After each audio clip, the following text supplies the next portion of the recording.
Hey Cam fam, welcome back and welcome to Keeping Up with Cam. If you're new here, thank you so much for tuning into our channel. And if you're a returning subby, thank you so much for coming back. So today we have our Toddler Boy Hairstyle video number 96. Yes, 96. And we're going to be doing a somewhat trendy style right now, but it's really a old favorite that is just kind of getting its shine again. We are going to be doing a whole head of mini twists. So people have done the two strand twists regularly, but this is kind of just doing a smaller part size, kind of like micro braids, but in twists. So I'm going in on almost freshly washed hair as I washed this hair the day before. I blow dried it, detangled, added products, and I kind of just let it sit and marinate overnight. And now I'm going through with a wide tooth comb to make sure that all the detangling was done properly and there's no tangles, no nicks, or anything like that. So when we do work on the hair, we have no issues.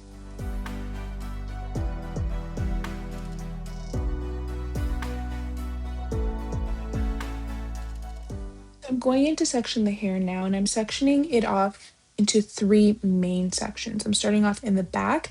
Every section is going to be ear to ear, but I'm starting here at the back to separate the lower half.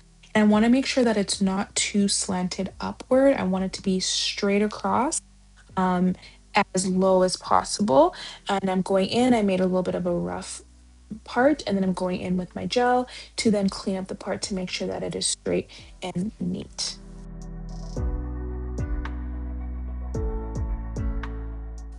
So we're going in now and doing our second section. So this one is more mid scalp. It's kind of at the top of the crown of our head. And we're going in again ear to ear, and it's going to leave us with a section in the middle. It's kind of a bulk of where we're going to be doing the style, and then a smaller-ish section in the front. Again, his hair is the thickest in the middle, so if your little one is like that as well, you're going to want to make sure you are using a wide tooth comb or a detangling brush of your choice as you go along, and just making sure every section is continued to be detangled so it works well while we're doing this style. Now, if you're wondering why his scalp looks a little orange or brown, maybe red, that's because Kamari doesn't like to wear a hat while he's at camp or when he's outside. And that is where his hair was braided previously, and he was out in the sun so much that it caused a little bit of sunburn to his scalp in those areas. So that is just a reminder to make sure your kiddos wear their hat. And if they don't want to, at least try and slap on a little bit of sunscreen on their parts to just make sure that they are protected when they're out. So I've started sectioning, and as you can see, we're going in with some very thin sections, and that's why we're getting the name mini twists. It's not regular two strand twists, it's not small twists, it's mini. So you're going to try and get them as small as possible, and that's kind of what helps with the longevity of the style because it looks neater for longer. But on the other hand, you're going to end up with a lot of braids, a lot of twists if your hair is thicker, right? So thicker hair means way more sections. So like the title of this video said, we ended up with 107 individual mini twists on his head, and they still looked pretty big and still looked pretty thick. So you can imagine if I went smaller than that, I would have been going at this for hours and days. So what we ended up doing, I'm going here still, I'm sectioning it off. Some people like to connect the front and the middle, kind of like when you're doing box braids, like the map that you use to map out their head. I don't particularly like that. I prefer to just work section by section, but when you do get to the front, you can use your middle section parts as a guide and then connect everything together and keep them in the same line. So as you can see, I pretty much like to pre-section everything before I get going, just so I know how much I have left, what area I'm working in. It is not compulsory. You don't have to do it. You can just kind of section as you go if you prefer. You can do each individual as you go. You can do each large section. It's all up to you, but for me, I prefer to just kind of see what I have left and just know exactly what I'm working with. I find sectioning the front the hardest part. For whatever reason, it always kind of, do they have the same amount on each side? I don't know, but we ended up with I ended up doing 6 on each side. I know I have 7 here, but I ended up going back and kind of just cleaning it up, and I made it 6 on each side. Again, it'll be different for the size of your child's head, the thickness of their hair, density, all of that, but it's just kind of what works best and the size that you're going for. So now I'm going in the back and I'm starting off. Some people start in the front. I prefer to start in the back. If I'm doing my own hair, I might start in the front, but I like to start in the back. So I've gone in, I've added the gel, and I'm just showing you guys what it would look like if we did a regular just 2-strand twist from the scalp, twisting straight from the scalp, not putting any braiding first. This is kind of typically the way that I do twists usually, but I wanted to give it a try in the way that people are doing it now, where you braid a little bit at the root, and then you're gonna split that middle section of the 3 braid pieces into 2, give it to each side, and then you're just going to continue to twist as usual. If you aren't familiar with twisting, I do have some videos on 2-strand twists and some twist hairstyles.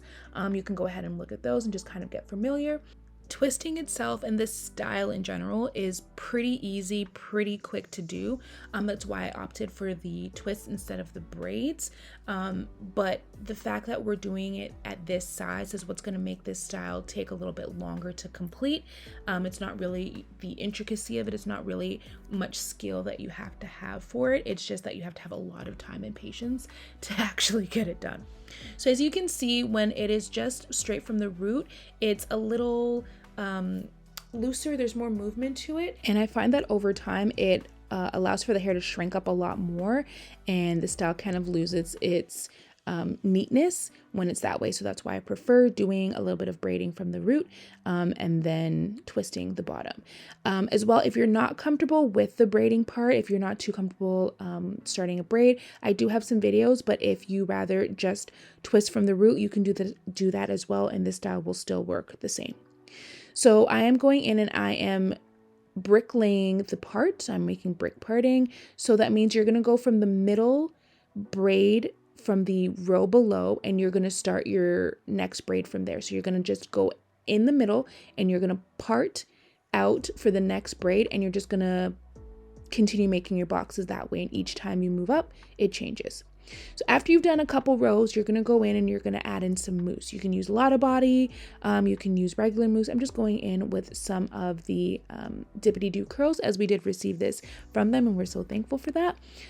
So you go in, you add a couple pumps to your hand, you add a couple pumps to the hair, however you want to do it, and you just let that sink into the hair. Make sure that you kind of saturate it, and then you're going to go and you're going to twist the ends, because the ends aren't going to be completely twisted all the way down.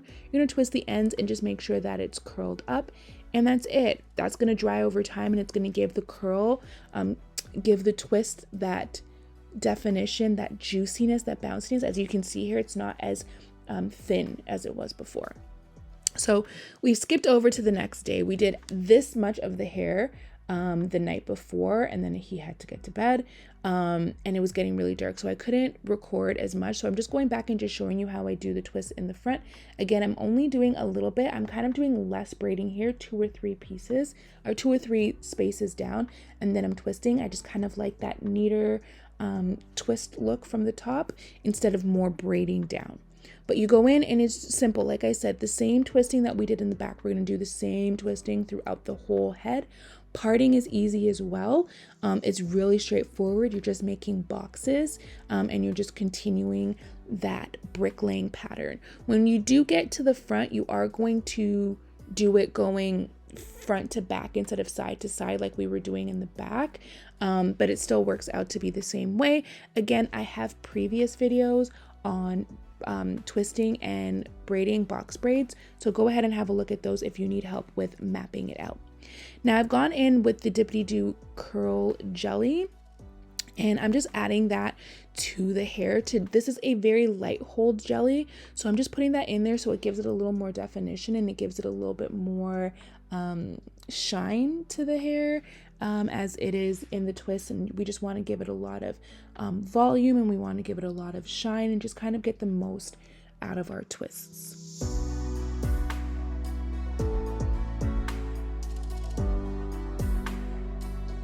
So like I said, this was done up until the end of the night, and now it is morning and we need to hide this because we got to get to camp. So I did this because he also was going into the water, and I kind of wanted to just protect that middle part of the hair and just make sure that it didn't really get wet before I had the chance to twist it up, right? So I'm just going in and I'm just adding the hair around it, just making it look like it's a regular ponytail, like it's supposed to look like this. On the other side, you do kind of see a little bit more hair than this side, but it looks like it's supposed to look. Nobody's gonna know different, right? So I go in with an extra long hair tie, and I just kind of put that in one somewhere that's comfortable for him in the middle of his hair. And then I'm going in with 2 elastics like you would use at the end of a braid or end of a twist to camouflage everything. So I put one at the end and one in the middle because his hair is pretty thick, so I want to just make sure everything is staying intact. And this is what our style ended up looking like. So this is 107 mini twists. Now, don't let the size of the twist fool you when you're initially working on this style. Once you add in your mousse or your lotta body, whatever you're using, it is going to add that definition, that volume, that juiciness to the curl, and it's going to come out looking amazing. So I hope you guys enjoyed this video. I hope this style worked out for you. If you have any questions, comments, or concerns, please leave them in the comment section below. You can also find us on all social media at Keeping Up with Cam. Please make sure you thumbs up this video if you haven't already, share it with your friends and family, subscribe if you're not already subscribed, and make sure that you come back for the next video, okay? Thanks, bye.